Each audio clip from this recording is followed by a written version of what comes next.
नमस्कार, जय जगन्नाथ। आज आम कथा जोगाण मंत्री कृष्णचंद्र पात्र ना घरे न पशुणु चाल बाजिला मो कहबार उद्देश्य आपण मैंने बुझीपे।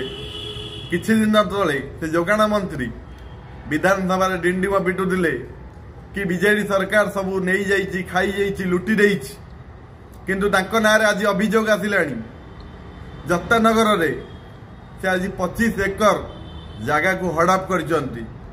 तांको स्त्री भाई समस्त नारे निजे करी नहीं चंती। सरकार को अनुरोध से मंत्री नारे फौजदारी मोकदमा करी दृष्टांतमूलक कार्यानुष्ठान ग्रहण करने को हम। सोशल ठक गामुछा वाला को ए वीडियो देखा ना, एभली वीडियो करिवो नहीं सी। ए वीडियो को एते मात्रा शेयर करिवे जेमती सारा ओडिशा लोक देखिबे जो बीजेपी सरकार 9 मास रे एते केलंकारी कलानी आ 5 वर्ष अछि। आपण माने वीडियो को बहुत मात्रा शेयर करिवे, हमर चैनल को लाइक सब्सक्राइब शेयर करिवे। रहूची जय जगन्नाथ, जय श्री राम।